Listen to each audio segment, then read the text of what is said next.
본문 말씀은 우리가 너무나 잘 알고 있는 베드로 사도의 말씀입니다. 베드로는 예수 그리스도를 믿는 사람들의 정체성에 대해서 오늘 본문 말씀 속에서 너무나 분명하게 네 가지로 선포하고 있는데요. 택하신 족속이라는 표현을 통해서 창세전부터 나를 택하시고 나에게 한없는 사랑을 베푸신 그분께서 정말 드넓은 우주 속에서 나라는 존재를 이렇게 꼭 집어서 선택하신 그분의 놀라운 계획과 역사를 잘 알 수 있게 해주는 그러한 표현이 나와 있습니다. 또 왕같은 제사장이라는 표현에서는 우리에게 부여된 그 권세와 사명, 그것이 얼마나 고귀한지에 대해서도 분명하게 이야기하고 있죠. 또 거룩한 나라라는 이 표현에서는 우리가 단순히 이 세상에 속한 존재가 아니라 영원하신 그 하나님, 그분께서 만들어 가실 그 영원한 나라의 시민이라는 것을 분명하게 선포하고 있습니다.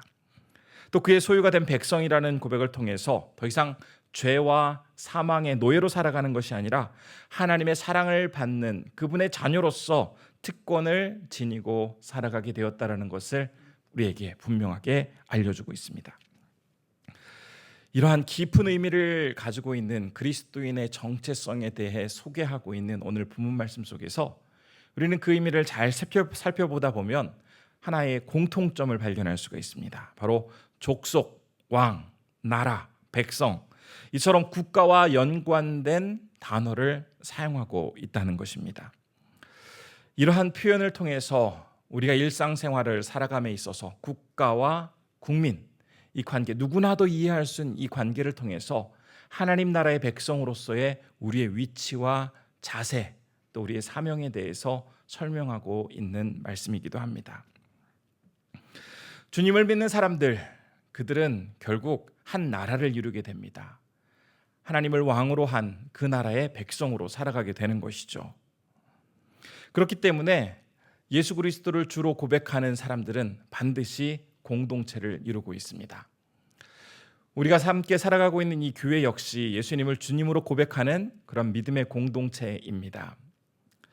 우리 안에 구성하고 있는 많은 사람들을 보면 어쩌면 달라도 이렇게 다른 사람들이 모일 수 있을까라는 그러한 생각이 들 때가 많죠.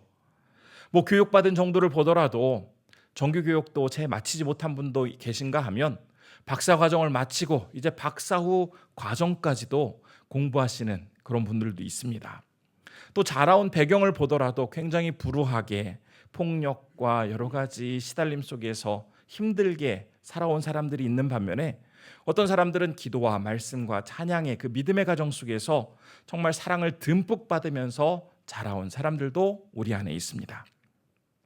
각자 살아온 흔적과 삶의 이야기는 너무나 다르지만 한가람이라는 하나의 교회 안에 믿음의 형제 자매로 살아가고 있습니다. 이것이 바로 복음의 놀라운 능력인데요. 복음은 단순히 어떤 고상한 이론이나 추상적인 가르침에 머무는 것이 아니라 전혀 다른 삶을 살아왔던 그런 사람들이 서로를 향해서 마음을 열 수 있도록 해주고 인종과 국경과 여러 가지 문화를 초월하여서 하나가 될 수 있도록 강력하게 묶어주는 역할을 합니다. 저는 이러한 복음의 이 강력한 능력에 대해서 중국과 미국에서 생활하면서 그것이 얼마나 큰 힘이 있는지를 경험한 적이 있습니다. 오히려 언어와 문화가 같은 우리나라 사람들과 만나서 이야기하는 것보다 때로는 말이 다르고 문화가 달랐지만 예수 그리스도를 주로 고백하는 그 사람들과 함께 이야기할 때에 처음에는 잘 소통되지 않았지만 주님을 믿는다라는 이 한 가지 공통점이 점점 더 많은 것들을 공감대로 이루게 하고 또 그러다가 마침내 끈끈한 동질감까지도 갖도록 해주는 그런 경험을 하였기 때문입니다. 이처럼 복음 안에서 놀라운 정체성을 가진 주님의 백성들, 그들은 하나님 안에서 한 나라를 이루며 아름답게 살아가게 된다는 것이 바로 이 베드로전서 2장 9절의 말씀의 핵심입니다. 그러한 귀한 우리들의 모습을 정말 영광스러운 모습으로 네 가지 표현을 통해서 우리에게 가르쳐주고 있는데요. 이 네 가지 표현 중에서 유독 사람들에게 있어서 그 의미가 분명하게 다가오지 않는다라고 이야기하는 하나의 표현이 있습니다. 바로 왕같은 제사장이라는 이 표현입니다. 이 왕 같은 제사장이라는 이 표현에 대해서 신학적으로 받아들이려고 하는 사람들도 있고, 또 삶에서 이걸 구체적으로 어떻게 적용할 수 있지라고 되게 막막해 하다 보니까 이 왕 같은 제사장이라는 것이 뭐 좋은 것인 건 알겠는데 막상 나에게 있어서 현실적으로 잘 느껴지지 않는다라고 말을 하는 경우도 있습니다. 또 이렇게 설교자나 아니면 공부를 할 때 여러분들은 제사장들입니다 라고 이렇게 말씀을 드리면 내가 제사장이라고? 뭐 목사님이나 선교사님 같은 그런 분들이 제사장 아니야? 라고 하면서 오히려 마음에 부담을 갖는 경우들도 있습니다. 게다가 이제 더 이상 성막이나 성전 같은 것이 존재하지 않다 보니 이 제사 또한 유지되지 않고 있습니다. 그래서 이 제사장이라고 얘기했을 때 이 제사장의 역할이 과연 무엇인가에 대해서도 굉장히 막연한 게 사실입니다. 이처럼 제사장이라는 표현도 우리에게는 잘 와닿지 않는데 본문을 보면 그 앞에 왕 같은이라는 수식어가 붙어 있습니다. 이 이중적인 표현을 붙여놓으니 너무나 우리에게는 어려운 단어가 되고 말았습니다. 왕이라는 것은 사실 절대 권력을 가진 통치하는 자를 말하죠. 반면에 제사장은 섬김과 희생 그리고 함께 중보를 담당하는 역할을 맡고 있습니다. 어떻게 보면 너무나 상반된 이 두 단어가 결합되어서 우리에게 왕 같은 제사장이라고 부르시니 이 단어가 선뜻 우리에게는 잘 와닿지 않는 것은 당연할 수도 있습니다. 그러나 사랑하는 성도님들, 이 왕 같은 제사장이라는 표현 안에는 정말 하나님께서 우리에게 말씀하시고자 하는, 요구하시고자 하는 중요한 사명이 포함되어 있습니다. 이 말은 단지 멋지고 그럴듯한 하나의 문학적인 표현이 아니라 주님께서 그분의 자녀로서 이 세상을 살아가게 될 때에 감당해야 할 너무나 거룩하고도 중요한 사명을 이 단어를 통해서 우리에게 전해주고 계십니다. 단순히 이 세상을 살아가면서 주님의 자녀로서 무엇인가를 받으려고만 하고 그냥 적당히 이 세상에서 살아갈 것이 아니라 각자가 제사장으로서 감당해야 할 엄중한 사명이 있다는 것을 깨닫고 한순간도 결코 그 사명을 잊지 말고 하나님 앞에 거룩함과 구별된 모습으로 나아갈 것을 힘쓰라는 뜻으로 우리에게 주신 하나님의 명령입니다. 따라서 이 시간 왕 같은 제사장으로 살라는 주님의 그 말씀을 다시 한번 확인하면서 그 말씀이 주는 그 깊은 의미와 함께 다시 한번 그 말씀 앞에서 우리 자신을 결단하는 그러한 마음을 갖고자 이 말씀을 함께 살펴보고자 합니다. 먼저 우리 성도님들께 한 가지 질문을 드리도록 하겠습니다. 우리 성도님들은 왜 교회에 모이십니까? 어떤 목적으로 교회에 오고 계십니까? 우리가 이 질문에 대한 답을 알기 위해서는 시간을 거슬러서 17세기 영국으로 가볼 필요가 있습니다. 1643년부터 1648년까지 영국에서는 이 스코틀랜드 교회와 이 영국의 교회가 교리적인 일치를 이루기 위해서 소집된 웨스트민스터 총회가 열렸습니다.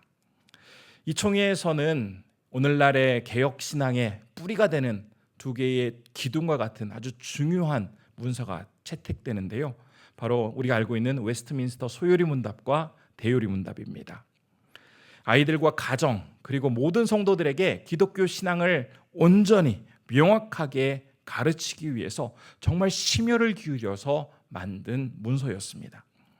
성인 신자나 일반 신도들을 대상으로 해서 가르치기 위해 만든 이 대요리 문답은 196개의 질문과 답변으로 되어 있고 또 어린이와 청소년 그리고 막 신앙생활하는 사람들을 가르치기 위해서 만든 이 소요리 문답에는 107개의 질문과 답변이 있습니다. 아마 우리 성도님들 중에서도 학습과 세례를 받으시면서 이 소요리 문답을 공부하신 적이 있을 겁니다. 그런데 이 소요리 문답의 제일 첫 번째 질문, 그것이 무엇인지 기억하시죠? 인간의 제일 되는 목적이 무엇입니까? 라고 물었을 때 그 답변은 하나님을 영화롭게 하는 것과 그분으로 인하여 그것을 영원토록 즐거워하는 것이라고 말을 하였습니다. 바로 이 첫 번째 질문에 대한 답이 우리가 교회에 모이는 이유이고 교회에 오는 목적입니다. 교회에 오는 것이 단순히 어떤 기독교 문화를 경험하고 종교 의식을 치르기 위해서 오는 것이 아니라 하나님께 영광 돌리기 위해서 우리는 교회에 나와야 하는 것이죠. 이러한 마음으로 하나님 앞에 나아갔던 대표적인 그러한 그 무리들, 집단들이 바로 구약시대의 제사장들입니다. 제사장은 하나님께서 직접 세우신 직분이었는데요, 특별히 아론과 그의 후손들을 중심으로 해서 그 일을 감당하도록 하셨습니다. 그리고 아론은 대제사장으로 하나님께서 직접 세운 사람이기도 하였습니다. 그런데 그들은 단순히 어떤 종교적인 그런 일만 하는 종교인이 아니라 백성들을 대표해서 그들의 죄를 사하는 그런 속죄 제사를 드리기도 하고, 또 하나님의 말씀을 전달하는 그러한 전달자로서의 역할을 감당하였습니다. 그리고 하나님께서는 이제 아론과 그의 후손들을 통해서 계속해서 이 제사장의 임무를 감당하도록 하였을 뿐만 아니라 이 이스라엘이라는 한 나라를 선택하셔서 그들로 하여금 제사장 나라로서의 사명을 감당케 하셨습니다. 출애굽기 19장 6절에서는 이렇게 증거를 하고 있는데요, 제가 한번 그 말씀 읽도록 하겠습니다. 너희가 내게 대하여 제사장 나라가 되며 거룩한 백성이 되리라. 너는 이 말을 이스라엘 자손에게 전할지니라. 그리고 이스라엘 백성들을 하나님께서 제사장 나라로 세우시겠다라는 이 말씀은 다시 한번 이사야 선지자를 통해서 선포되어지는데요, 이사야 61장 6절의 말씀입니다. 오직 너희는 여호와의 제사장들이라. 일컬음을 받을 것이라. 사람들이 너희를 우리 하나님의 봉사자라 할 것이며 너희가 이방 나라들의 재물을 먹으며 그들의 영광을 얻어 자랑할 것이니라. 수많은 민족들 중에서 이스라엘을, 그리고 이스라엘 사람들 중에서 이 아론과 그의 후손들을 제사장의 나라로, 제사장으로 세워서 하나님은 세상을 향한 당신의 통로로 삼고자 하셨습니다. 그런데 이 제사장의 직분은 매우 특별하고 귀했지만 감당하기에는 결코 쉬운 직분이 아니었죠. 실제로 아론의 두 아들 나답과 아비후는 하나님께서 명하시지 않은 그런 다른 불로 분향하려다가 그만 죽고 말았습니다. 그 내용이 레위기 10장 1절과 2절에서 나오는데요, 제가 한번 그 말씀도 읽겠습니다. 아론의 아들 나답과 아비후가 각기 향로를 가져다가 여호와께서 명령하시지 아니하신 다른 불을 담아 여호와 앞에 분향하였더니 불이 여호와 앞에서 나와 그들을 삼키매 그들이 여호와 앞에서 죽은지라. 이 말씀은 우리에게 이 제사장이라는 직분이 단순히 어떤 종교적인 행위를 하는 사람이 아니라 하나님의 그 절대적인 거룩하심 앞에 서는 사람이어야 한다는 것을 분명히 이야기해주고 있습니다. 또한 동시에 그분 앞에 경외심 없이 서는, 자신의 생각과 자신의 느낌과 자신의 감정으로 서는 것이 얼마나 위험한지에 대해서도 분명히 경고해주는 말씀인 것이죠. 사실 이 아론의 입장에서는 얼마나 허무하고 황망했겠습니까? 하루아침에 이 두 아들을 잃은 아버지의 심정, 아마 우리는 감히 상상하기조차 어려울 것입니다. 하지만 아론은 이 두 아들을 잃은 이후에 하나님께 불평하거나 원망하지 않고 계속해서 이 제사장의 직분을 묵묵히 감당하죠. 그리고 가슴에 그 아들의 죽음을 묻어놓고는 제사장들에게 더 깊은 책임감과 진지함으로 그 일들을 감당하도록 하였습니다. 이러한 제사장의 마음은 계속해서 후대까지 이어져 나아가게 되었죠. 제사장들은 단순히 제사를 집례하는 사람에 머무는 것이 아니라 하나님을 경배하는 자리에서 목숨을 걸고 그 역할을 감당하는 사람들이었습니다. 그렇다 보니 제사장이 경건하지 않고 제 역할을 감당하지 못하면 백성 전체가 위험에 빠질 수도 있는 그러한 막중한 역할을 감당해야 했습니다. 이것이 바로 제사장 직분의 무게입니다. 그러나 구약시대에 이렇게 중요한 직분을 감당하던 제사장 제도가 신약시대에 와서 완전히 바뀌게 되었습니다. 예수님께서 이제는 이 거룩한 제사장의 직분을 주님을 믿는 모든 사람들에게 감당할 수 있도록 길을 열어주신 것입니다. 누구라도 예수 그리스도를 믿고 나아가기만 하면 그 사람이 이 제사장처럼 하나님 앞에 나아가 예배를 드릴 수 있고 하나님을 만날 수 있는 그런 자격을 얻게 된 것입니다. 구약시대 마음을 다해서 정말 구별된 모습으로, 긴장된 모습으로 하나님을 바라며 그분 앞에 설 수 있었던 그 제사장의 역할을 이제는 우리가 모두 할 수 있는 길이 열리게 되었습니다. 그런데 우리는 이러한 놀라운 자격이 주어졌는데 하나님 앞에 나아갈 때 어떤 마음으로 나아가고 있습니까? 사실 많은 성도들이 예배에 참석을 하고 예배를 드립니다. 그런데 그 태도를 가만히 보면 이 예배에 참여하는 사람이 아니라 이 구경꾼으로 자리에 앉아 있는 사람들이 너무 많습니다. 마치 콘서트장에서 음악을 감상하듯 찬양대와 어떤 찬양팀의 찬양을 듣고 또 설교 시간에는 내 마음에 와닿는 내용이 선포되면 그 말씀에 귀를 기울이지만 별로 다 아는 내용, 마음에 감동이 되지 않는 내용이면 마음을 닫고 딴 생각을 하기 일쑤이죠. 그리고 예배를 마치고 나아갈 때는 마치 영화를 보고 나아가는 사람들처럼 오늘 찬양 너무 좋았어. 오늘 설교가 참 좋았어. 오늘 설교가 별로였어. 이런 식으로 예배를 평가하며 자리를 떠나고 있습니다. 그러나 우리가 분명히 기억해야 할 것은 예배는 우리가 감상해야 할 시간이 아니라 하나님 앞에 나아가 내 자신을 철저히 내어놓는 시간입니다. 내가 얼마나 만족했는지, 나를 얼마나 기쁘게 해주었는지가 그 예배의 결과로 나타나는 것이 아니라 하나님께서 내 예배를 과연 기쁘게 받으셨을까 하는 것이 우리의 우선된 관심이어야 한다는 것입니다. 우리가 잘 아는 것처럼 구약 시대의 제사장들은 그 예배 한 번을 드리기 위해서 자기의 목숨을 내놓고 그 자리에 나아가야 했습니다. 몸을 정결하게 하는 것은 당연한 것이고 마음과 또 모든 행실을 바르게 한 뒤에 거룩하신 하나님 앞에 나아갈 수가 있었죠. 그러니 그들에게는 그 모든 것이 긴장의 연속이었을 겁니다. 그러나 오늘날 우리에게는 동일하게 그 제사장의 역할을 감당할 수 있게 되었지만 이제는 예배를 마치 하나의 프로그램을 경험하듯 구경꾼으로 참석하고 있는 것이 우리의 현실 아닙니까? 우리가 몇 해 전 겪었던 이 코로나 팬데믹은 예배자의 자세를 다시 한번 돌아보게 하는 너무나 중요한 시간이었던 것 같습니다. 상황이 허락되지 않아서 어쩔 수 없이 우리는 다 집에서 영상으로 예배를 드려야 했습니다. 어쩔 수 없이 드려야 하는 그 비대면의 예배 속에서 아마 성도님들도 처음에는 예배를 드리기 위해서 옷도 제대로 갖춰 입고 정말 예배당에서 드렸던 그때의 기억을 다시 한번 떠올리면서 열심히 예배에 참석하셨겠죠. 그러나 시간이 점점 지나면서 우리의 마음은 어떻게 변했습니까? 마음이 점점 익숙해지자 마음도 무뎌지지 않았습니까? 어떤 때는 겨우 시간에 맞춰 일어나서 잠옷이나 추리닝 입고 커피 한 잔 들고 예배에 참석했던 적도 있고 소파에 비스듬히 누워서 예배가 드려지는 그 장면을 보기도 했을 겁니다. 중간에 휴대폰 문자가 오면 그것도 살펴보면서 예배 말씀을 듣고 또 참여한 적도 있었을 겁니다. 비록 우리는 화면 앞에 섰지만 그 시간은 전능하신 하나님 앞에 예배드리는 시간이었습니다.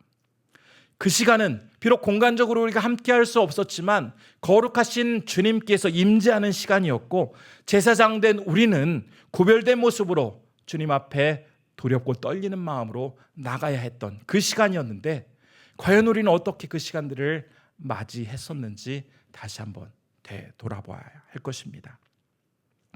사실 평소에 우리가 함께 모여서 드리는 이 예배 시간에 그런 마음의 준비가 되어 있고 그런 훈련이 잘 되어 있었더라도 이 비대면 예배 때 그 마음을 유지하기가 쉽지 않았는데 평소에도 그렇게 하지 않던 우리가 이 비대면이라는 예배 속에서 우리의 그 적나라한 실체가 고스란히 드러나고 만 것입니다. 이러한 우리들의 형편없는 예배의 자세는 팬데믹 이후에 고스란히 한국교회에 잘 나타나고 있지 않습니까? 많은 교회에서 성도들이 줄었고 또 예배를 드릴 때 예전처럼 열심히 전심을 다해 예배를 드리기보다는 그냥 시간 때우기로 예배에 참여하는 사람들이 훨씬 많아지고 있습니다. 하나님 앞에 설 때에 구별된 마음으로 두렵고 떨리는 마음으로 그분에 대한 경외하는 마음으로 서는 마음은 사라지고 이제는 적당히 예배를 때우고 시간을 보내고자 하는 그런 마음으로 참여하는 사람들이 너무나 많아지고 있는 안타까운 현실을 우리는 마주하고 있습니다. 미국 서던 침례교 신학교와 또 미국 휘튼 대학교에서 구약을 가르쳤던 다니엘 블록이라는 교수는 이 예배에 대해서 이렇게 얘기를 합니다. 예배란 신성한 주권자 앞에서 그분의 은혜로운 계시에 응답하고 그분의 뜻에 따라 복종과 경의를 표현하는 경건한 인간의 행위이다. 이 예배라는 것이 단순히 인간의 감정을 풀어내는 시간이 아니라 하나님께 경외심으로 반응하는 시간이라고 전하고 있습니다. 내 느낌, 내 관심, 내 생각이 중요하게 작용하는 시간이 아니라 철저히 하나님 앞에 내 자신을 내어놓고 순종하고 헌신하는 마음으로 참여하는 것이 바로 예배 시간이라는 것입니다.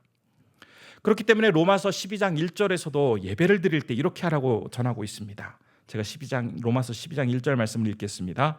그러므로 형제들아, 내가 하나님의 모든 자비하심으로 너희를 권하노니 너희 몸을 하나님이 기뻐하시는 거룩한 산 제물로 드리라. 이는 너희가 드릴 영적 예배니라. 구약의 대제사장은 1년에 한 번 지성소에 들어가서 하나님을 만나 뵐 수 있었죠. 1년에 한 번 있는 기회니 얼마나 잘 준비했겠습니까? 잘 준비했음에도 그가 죄가 있는 것이 드러나면 그 안에서 죽임을 당했습니다. 그런 어떤 살벌한 하나님과의 만남이 아닌 이제는 우리는 예수 그리스도로 말미암아 언제라도 그분 앞에 나아갈 수 있는 너무나 자유롭고도 귀한 특권이 주어졌음에도 불구하고 그 제사장이 가졌던 마음은 다 사라진 채 너무나 편안하게 내 마음대로 나 중심적으로 예배에 참여하고 있는 우리의 모습을 보게 됩니다. 하나님께서는 우리를 구원하실 때에 우리에게 무엇을 요구하지 않으셨습니다. 우리에게 당신의 아들의 생명을 통해서 우리에게 영원한 생명을 허락해 주셨죠. 그렇지만 우리가 은혜로 말미암아 구원을 얻었지만 우리가 이 세상에서 그렇다고 해서 아무것도 그분께 드리지 않아도 된다는 것은 아닙니다. 우리를 너무나 사랑하셔서 구원해 주시고 또 하나님의 자녀라는 특별한 자격도 주신 그분께 우리는 내가 할 수 있는 최선의 것으로 보답하는 것, 그것이 바로 우리가 마땅히 해야 할 우리의 자세이고 태도인 것입니다. 그래서 요한복음 1장 12절과 13절에서 예수님은 이렇게 분명히 말씀하시는데요. 제가 말씀을 읽도록 하겠습니다. 영접하는 자, 곧 그 이름을 믿는 자들에게는 하나님의 자녀가 되는 권세를 주셨으니 이는 혈통으로나 육정으로나 사람의 뜻으로 나지 아니하고 오직 하나님으로부터 난 자들이니라.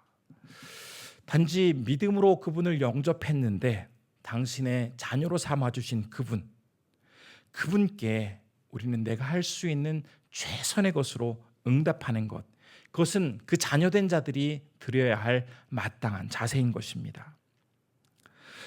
그분께 드려야 할 그 마땅한 자세, 그것이 바로 오늘 베드로 사도가 이야기하고 있는 왕 같은 제사장의 모습입니다. 우리가 하나님 앞에 나아가게 될 때에 내 것 중에 어떤 하나, 남는 것 중에 하나를 가지고 나아가는 것이 아니라 내 물질과 내 몸과 내 시간, 내 열심, 이 모든 것 중에서 가장 좋은 것, 구별된 가장 뛰어난 것을 그분 앞에 내어놓아야 하고, 또 바쁘고 힘들다 보니 억지로 그 예배에 겨우 나와서 앉아있는 것이 아니라 내가 할 수 있는 최선의 마음으로, 최선의 준비로 하나님 앞에 나아가는 것, 그것이 바로 그 은혜에 반응하는 우리들의 모습이 되어야 하는 것입니다. 하나님 앞에 드리면서도 계산기 두드려가면서 인색하게 그분 앞에 드리는 것이 아니라 자원하고 기뻐하는 마음으로 주님 앞에 기꺼이 내어드리는 모습, 이것이 바로 그 은혜에 반응하는 자들의 모습인 것이죠. 사실 우리는 누구라도 조금만 방심하면 한순간 편안함과 또 조금이라도 더 쉬운 길을 선택하려고 하는 그러한 유혹에 넘어지기가 쉽습니다. 그런데 이런 유혹으로부터 우리를 굳건히 붙들어주는 것, 이것이 바로 하나님의 은혜이지 않습니까? 그 하나님의 은혜를 늘 생생히 간직하고 유지하는 것, 그것은 바로 우리가 제사장 된 자로서의 사명을 기억하며 하나님 앞에 전심을 다해 나아가려고 힘쓸 때에 그 은혜의 시간들이 우리 안에서 계속 유지될 수 있는 것입니다. 우리가 예배당에서 예배를 드리는 시간은 대략 1시간 남짓입니다. 그러나 이 1시간 남짓도 우리가 온전히 그분 앞에 집중하기란 참 어렵습니다. 그런데 하나님은 단순히 우리에게 그 1시간만이라도 좀 제발 나에게 집중해다오 라고 하시는 것이 아니라 우리의 모든 삶을, 주일뿐만 아니라 평일에서의 삶도 그분께 예배하라라고 말씀을 하십니다. 아니, 1시간 버티기도 힘든데 어떻게 평일 모든 시간을 주님께 예배하며 보낼 수 있습니까? 이런 생각을 가지신 분들께 한번 이야기를 드리고 싶은데요. 사실 지금까지는 예배당에 앉아 있으면서도 사실 몸은 이곳에 있지만 마음과 생각은 다른 곳에 있었던 적이 많이 있으셨을 겁니다. 휴대전화가 울리기라도 하면 누가 나에게 문자를 줬을까, 무슨 일이 있을까 들여다보고, 또 앞으로 내가 어떻게 이 상황을 풀어야 할까, 여러 가지 고민할 만한 일들이 있으면 그것을 생각하느라 예배에 온전히 집중하지 못하셨던 적도 많이 있으셨을 겁니다.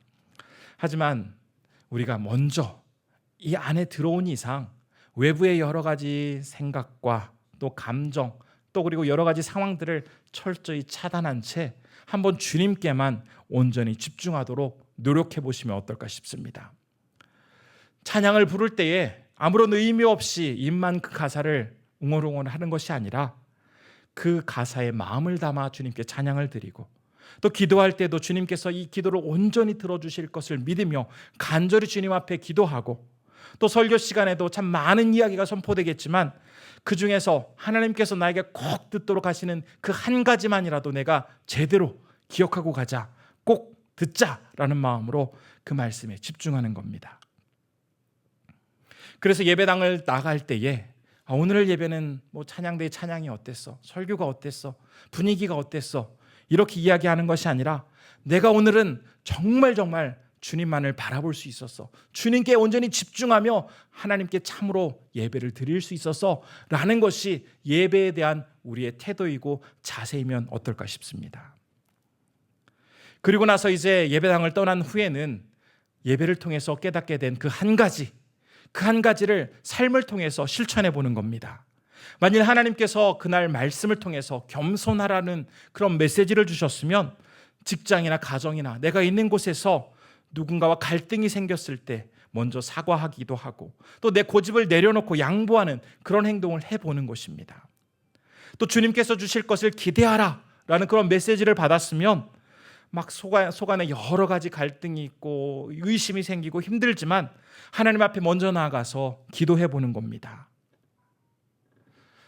내 머릿속에 기억되는 그 한 가지를 우리의 삶 속에서 구체적으로 실천하기 위해서 노력하는 그 과정들을 통해서 우리는 단지 주일 하루만 예배드리는 사람이 아닌 월요일부터 토요일까지 주중에도 주님 앞에 예배드리며 나아가는 그러한 예배자의 삶을 살아갈 수 있게 되는 것입니다.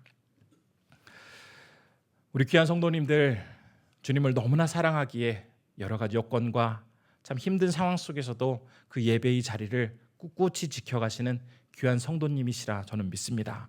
그러나 그 귀한 성도님들의 그 마음은 제가 알지 못하기에 어떤 자세로 하나님 앞에 서 계신지는 감히 이야기할 수 없겠죠.